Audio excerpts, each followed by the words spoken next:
जय हिंद दोस्तों। क्या आप जानते हैं कि बिहार सरकार ने बिहार को एक स्पेशल राज्य का दर्जा देने की मांग की है। स्पेशल राज्य का दर्जा क्या होता है और क्यों दिया जाता है? स्पेशल राज्य का दर्जा किसी भी राज्य को उसकी भौगोलिक, सामाजिक और आर्थिक स्थिति के आधार पर दिया जा सकता है। लेकिन यहाँ पर बिहार राज्य ने अपना तर्क ये रखा है कि बिहार में 94 लाख गरीब जनसंख्या निवास करती है। उन्हीं के उद्धार के लिए या फिर उन्हीं की आवश्यकताओं को पूरा करने के लिए उन्होंने बिहार को एक विशेष राज्य का दर्जा देने की मांग केंद्र सरकार से की है। अगर केंद्र सरकार इस मांग को मान लेती है तो इससे हमें देखने के लिए मिलेगा कि बिहार को बहुत सारे फायदे होंगे।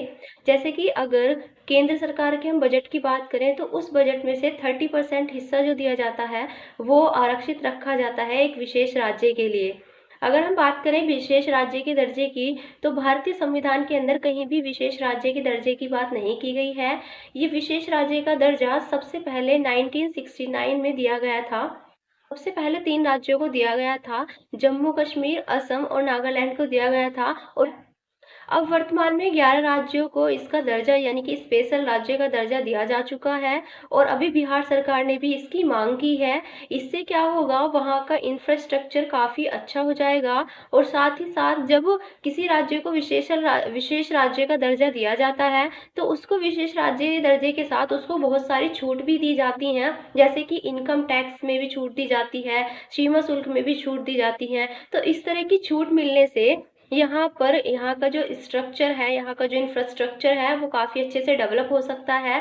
और यहाँ पर उद्योग के बढ़ने की काफ़ी संभावनाएं भी बढ़ जाती हैं। तो इसीलिए देखते हैं बिहार के द्वारा की गई ये मांग मानी जाती है या नहीं। अगर कोई सेंट्रल स्पॉन्सर्ड स्कीम आती है तो उस सेंट्रल स्पॉन्सर्ड स्कीम के अंदर भी बिहार के अंदर, क्योंकि जब कोई सेंट्रल स्पॉन्सर्ड स्कीम आती है तो उसमें जब केंद्र और राज्य की हम बात करते हैं तो वहाँ पर 90% जो पैसा है वो केंद्र सरकार देती है और 10% जो पैसा है वो राज्य सरकार देती है।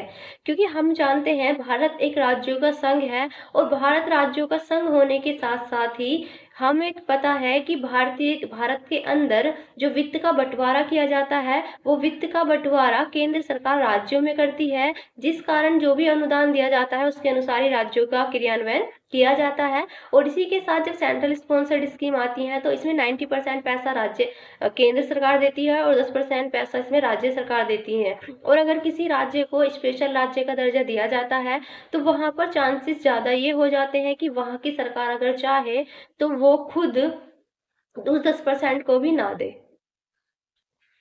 तो ऐसी ही और जानकारियों के लिए जुड़े रहिए जज्बा क्लासेस के साथ। Thank you.